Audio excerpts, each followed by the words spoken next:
RAM limit that we have seen in recent years. So the X88 PRO 20 is powered by a new chipset. It's the Rockchip RK3566 along with the Mali G52. You've got 8 gigs of DDR3 RAM, 64 gigs of internal storage. It supports dual band Wi-Fi AC. You've got gigabit LAN with Bluetooth 4.2. This is running full Android version 11 with HDMI version 2.0 and supports 4K HDR at 75 frames per second. So a quick look at what you get inside the box.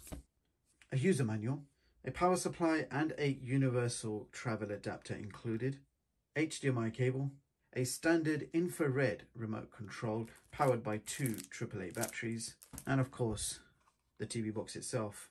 Now we do have an interesting design made completely from plastic.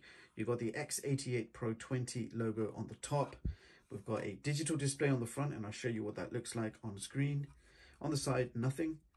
On the back, we've got power socket, SPDIF, HDMI out, gigabit LAN, and a small reset hole.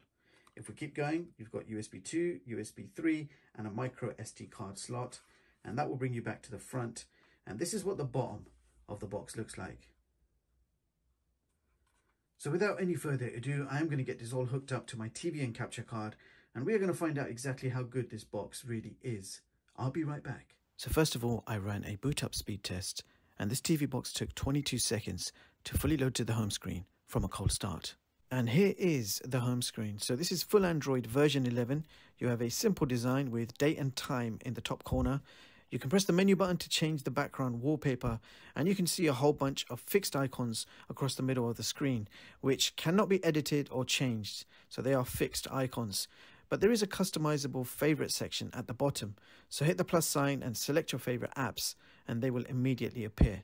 Now if we head over to the main system settings and go to device preferences and check out the system storage info, you will see that this box has 64 gigs of internal storage, from which you have 56 gigs free to use. And if we have a quick look in about, you will see that this box is running full Android 11. Let's have a look at the complete system apps.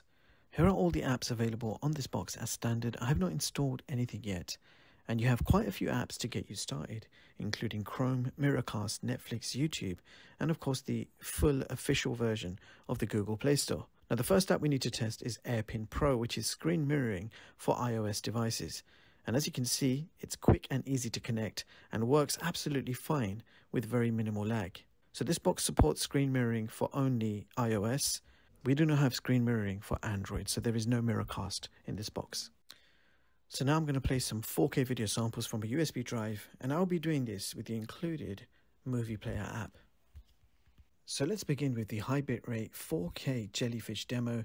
So the first video, 160 megabits per second, playing absolutely fine. The second demo, which is 180 megabits per second, is also playing nice and smooth. It's only when we're playing the 400 megabits per second file we're getting a little bit of slowdown and jittering, but otherwise high bitrate playing quite well. So here are a few 4K HDR demos at 60 FPS.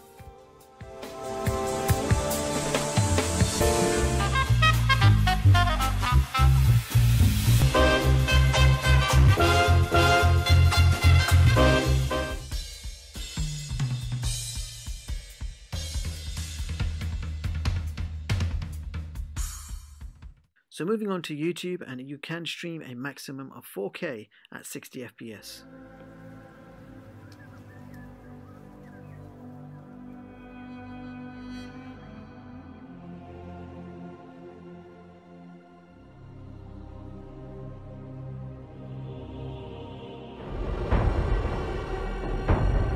Could be.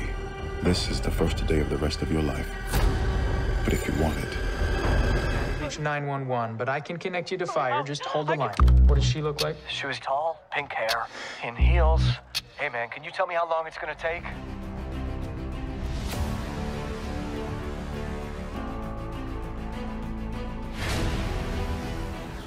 That's right, folks. Spider-Man is in fact Peter Parker. I've just been thinking about how to fix all of this. So that brings us to Netflix, and the pre-installed Netflix supports a maximum resolution of 480p, and Amazon Prime Video also supports a maximum of 480p. So moving on to the gaming test, and we are starting off with Asphalt 8, but unfortunately every time I tried to load up the game, it would crash. So I was not able to actually test out Asphalt 8. For you advanced users, DRM info shows Google Widevine level 3. And here is CPU Z, where you can check out the clock speeds, and you can see that we're running the Mali G52. This box is running Android version 11 and does not come rooted as standard. And here are the results for the internal speed test. We achieved read speeds of 121 and write speeds of 83 megabytes per second. And in the Wi-Fi speed test, we achieved download speeds of 60 and upload speeds of 18 megabits per second. So that brings us to our benchmarks, beginning with Geekbench, multi-score of 446, and we got a single core score of 145. And in the Antutu benchmark test, we achieved 130K. So let's see how that compares with the others. So here is my top Android TV box chart for 2021, showing you the latest TV boxes and seeing how they compare with each other. Now these boxes have now been ranked in a new way, so we are ranking them based on features, specs, prices, and the final rating out of 5. So based on my experience with the X88 PRO 20, I have rated it 2 out of 5 and try to explain why this box ranks so low even with the high benchmark score. The box underperforms. It has a powerful new Rock chip processor, and the benchmarks show this with the high results. For some reason, it could not stream 4K YouTube at 60 FPS without dropping lots of frames. So whilst it seemed like it's playing okay, it was not as smooth as you would expect. Netflix and Prime is also limited to 480p. Also, if you do anything graphic intensive on the box, it simply crashes on you and returns you back to the home screen or freezes completely. So I could not play Asphalt 8 as it would just keep crashing and returning me back to the home screen. So it seems like the chipset is either low quality or I have been sent a faulty box. And based on that, I have rated it 2 out of 5. Now it does mean if any of you out there have already picked up this box, then you guys need to share your experiences of this box in the comments below. Do let me know how you guys have got on with yours. Did you experience the same as me?